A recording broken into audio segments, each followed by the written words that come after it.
Good afternoon. Change it up there.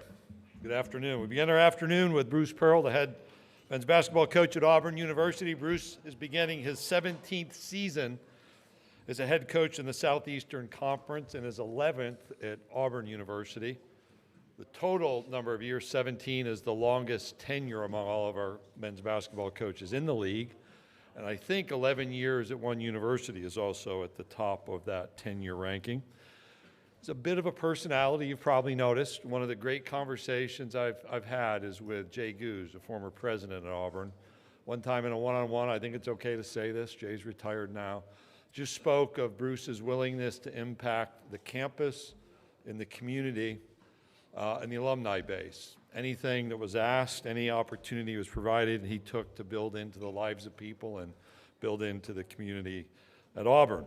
He's passionate about his work. He's passionate about his work on a charitable basis. Just a couple of notes. The Bruce Pearl Family Foundation has raised more than $1.3 million to help Alabama residents offset the costs of fighting cancer. Another charity, he's raised over $2.5 million for charities serving underprivileged children. He's very active as a leader in many organizations around Jewish causes, including the U.S. Israel Education Association, the Jewish Coaches Association, and Athletes for Israel. When he's not coaching, he will occasionally allow me to interrupt his free time with a conversation, a phone call, which takes him away from his wife, Brandy, 4 children, and 4 grandchildren. Introducing the head men's basketball coach from Auburn University, Bruce Pearl.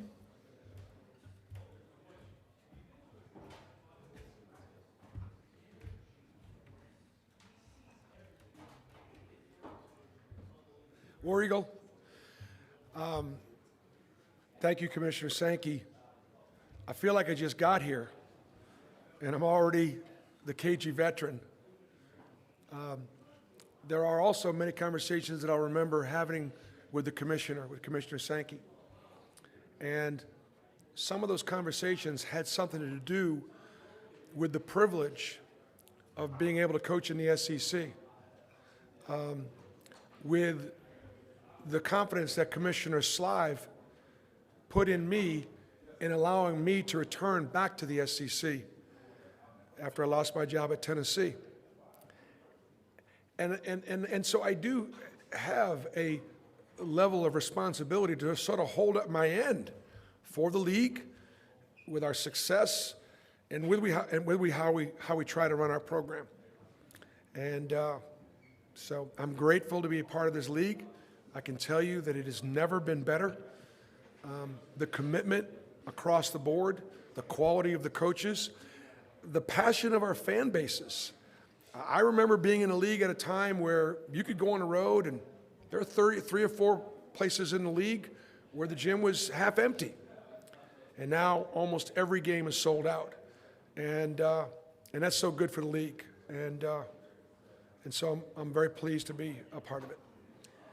All right, we'll take your questions if you'll raise your hand, and we'll get one of the remote mics to you. Please remember to identify yourself and the outlet that you represent when you ask your question. Let's start right on the front row on the right. Ben Roberts, Lexington Herald Leader. Bruce, Coach Cal has kind of become synonymous with Kentucky basketball these last 15 years. How do you foresee that changing with Mark Pope? What do you know about Pope, and what do you think about his success moving forward? Well, Ben, I think there's 2 things that jump out at me. One, how much better is the league with John Calipari at Arkansas and now Coach Pope at Kentucky? I can tell you from watching his BYU teams, he's got a brilliant offensive mind. That doesn't mean he's not a good defensive coach, but he is next step European, the latest and the greatest offensive schemes that are out there right now. Obviously, was a great player, loved Kentucky, and from what I've experienced so far and what I've known about him, he's a really quality person. Like the foundation of who he is and who he wants to be and how he wants to lead. I think Kentucky got themselves a great coach, a great person, and somebody that understands the history and the responsibility of leading that program. Next question, standing up on the right. Hey Bruce, Ryan Hennessy, WVTM 13, NBC in Birmingham. I feel like we ask you this every year, but it becomes more and more of a thing. This state is so healthy in basketball. You guys win the SEC. Now another year, Alabama makes a run to the Final Four. What is the state growth every year in basketball? What can you say to that? Well, I think the coaches at Alabama, the coaches at Auburn also have taken on that little responsibility. We have enjoyed living in the shadows of some of the great football programs that we've had over the years. But rather than focusing on that, we've embraced that and recognizing that if we can do it in football and we can do it in baseball and golf and women's sports, we are an everything conference. It just means more. The second best conference in America isn't even close to the SEC in all sports. Men's basketball wasn't there on a consistent basis, and so I'm proud of both Auburn and Alabama for representing the state of Alabama and playing quality basketball. And we hope that as we start this season, we can live up to those expectations. Let's go to the far right on the way back, last row. Hey, Bruce, when you look at your non-conference schedule, I think I saw yesterday 4 teams in the Ken Pop top 10. Their toughest non-conference game, Houston, Purdue, Iowa State, and Duke. Just what does it mean to have Auburn to that point where you're playing that kind of non-conference schedule? Did you think when you got to Auburn 10 years ago that you'd be at this point? Well, 2 things jump out at me. Number one, you better be careful what you wish for. And we've got all that we can handle for sure. But it's what we built. It's what we worked. It's easier to get someplace than it is to stay someplace. So to try to stay competitive at Auburn has been a great challenge. And we've managed to win 4 championships in the last 7 years, 2 regular season and 2 tournament with 4 different teams. Sometimes you got to act like you belong. And you can't always control the recruiting, you can't control the transfer portal, you can't control a lot of things that are happening, but you can control who you schedule. And just the fact that Kelvin Sampson thought enough of Auburn's basketball program to want to get involved in that neutral game, or that Matt Painter, coming off a national championship game, thought that bringing Auburn back to Indianapolis in a year was going to be a game that they could draw, so on and so forth. It's what we've worked for, and I just think from a standpoint of our players, I think our players deserve the opportunity to play against the best and have that great challenge. Adversity doesn't always build character, but adversity will reveal character. We're going to have some adversity. We're going to lose some games in non-conference, perhaps more than we have in the past, just because of the strength of the schedule. How do we handle that? How do we bounce back? What do we learn? And obviously, getting better, throughout the season. So. And then also, if you look at the SEC-ACC matchup, the fact that Alabama and Auburn are both going to North Carolina and Duke, and a lot of responsibility in those 2 matchups because those are going to be the 2 of the hardest games in this matchup. And so I will wear the responsibility of trying to uphold our end, knowing the challenge of going to Duke. Next question now in the front row. John, did you have a question? Yeah. Coach John Zane with Associated Press. Obviously, everybody talks about all the change in college basketball, but you got Janai Broome and Auburn both benefited. He got an extra year. He could make some money without having to turn pro, maybe before he was ready, maybe before he wanted to leave. How mutually beneficial was that situation for you? Well, I think when you talk to our guys about the NIL situation, our guys are truly grateful. They're able to do things for themselves and for their families and for their communities that they never dreamed of doing while they were still in college. And in this time of a free market economy and this opportunity, obviously, this is what the market says that these guys are worth. And I can just tell you that our players are grateful. They really are. So regarding Janai, he had an opportunity to probably go somewhere in the second round, maybe late second round, and be involved in a 2-way contract and fight his way up to the big club, so on and so forth. And certainly, oftentimes, you make that jump when you're younger because the opportunity to at least get a decent contract and get started. Well, now the NIL can put him on an equal playing field with that early NBA stuff. and he can finish his degree. How about this? Auburn basketball has graduated 40 student athletes in the last 10 years. Auburn basketball has graduated 32 African-American men in men's basketball in the last 10 years. So when the commissioner introduces me and talks about the tenure at Auburn, okay, I'm so proud of that fact. Part of it, our players love Auburn. They want to be Auburn men. They want to stay and finish their degrees if they can. And if there's one thing that I'm concerned about with the transfer portal is every time somebody transfers, they don't always transfer all those units when they transfer. And we're not talking near enough about graduation rates. Now, I'm glad there's freedom of movement, but I'm not for transfers every single year. I think it teaches the kids to flee, not fight.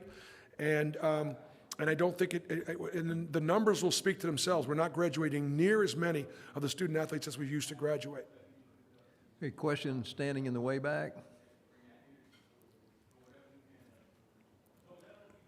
Hi, Coach. Brianna Jones, WTBY in Dothan, Alabama. Factor in what you just said about the transfer portal, your tough schedule.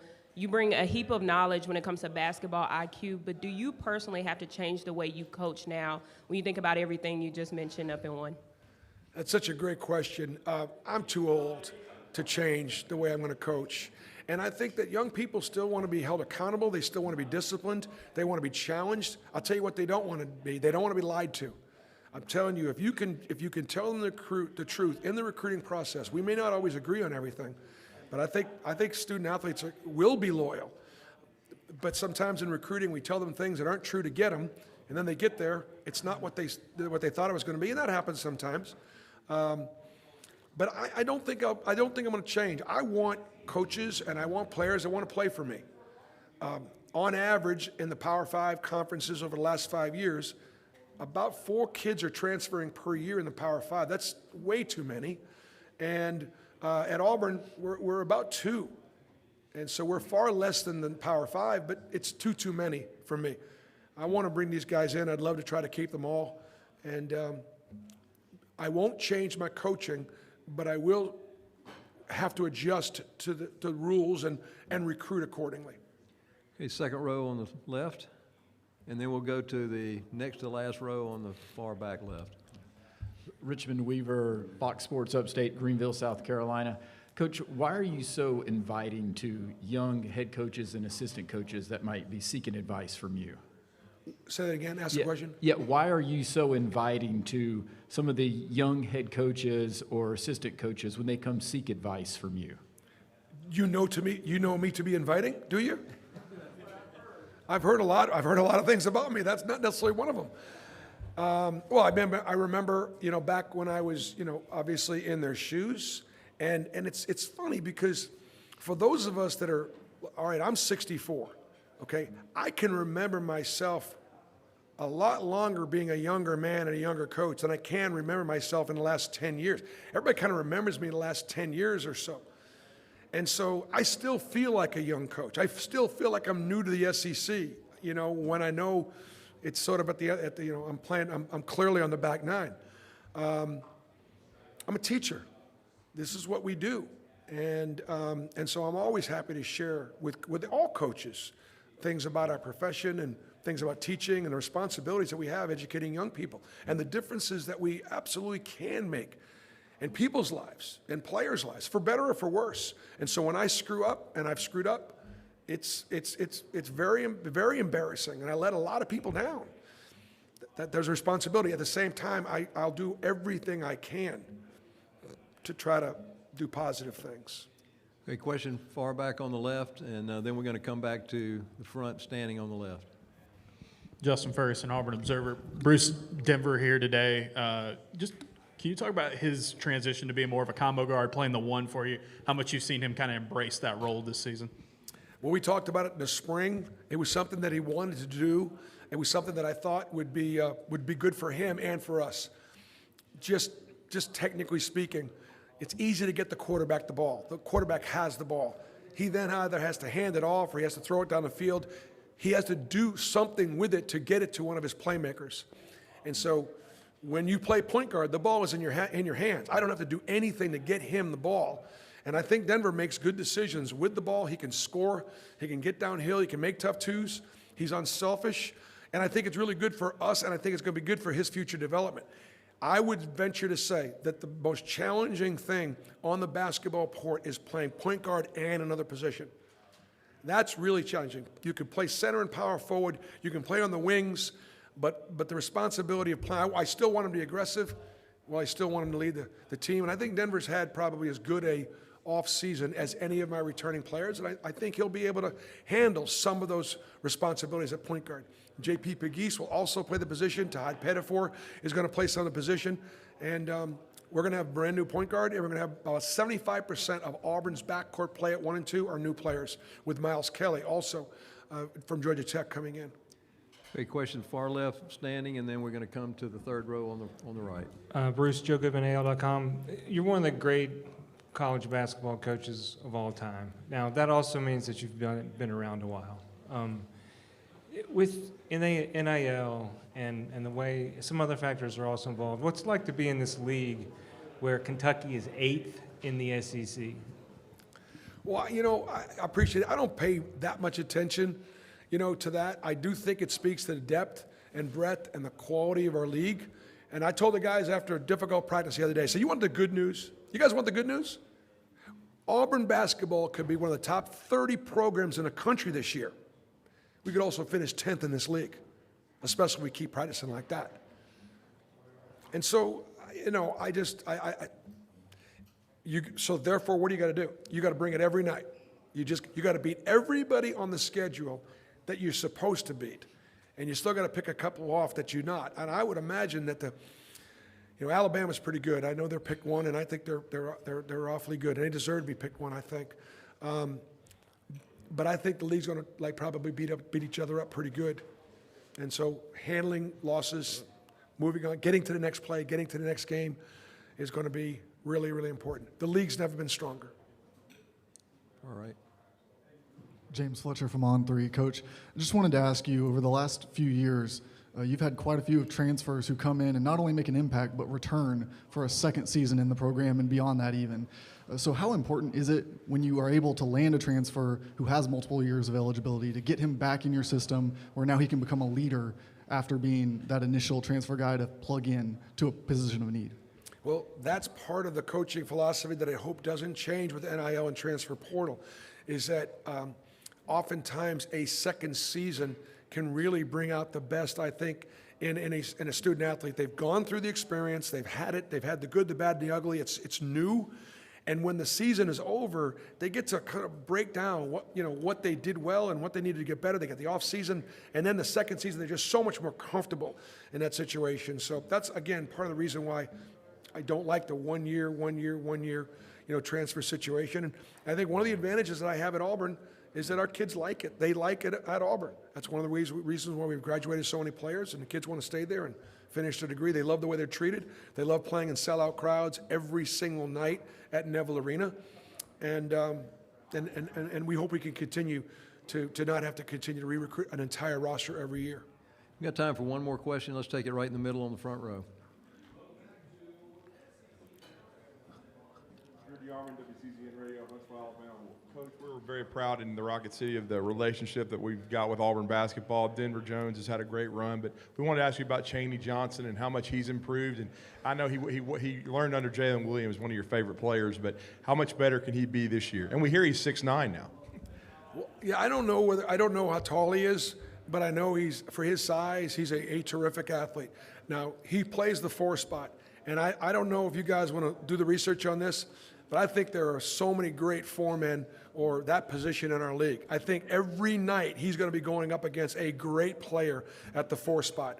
And a reminder, a year ago, Chaney was playing Division II basketball at North Alabama. He came in last year, got his feet wet, absolutely looked like he belonged. Just need more of him. Just need a little bit more aggressiveness on both the offensive and defensive end.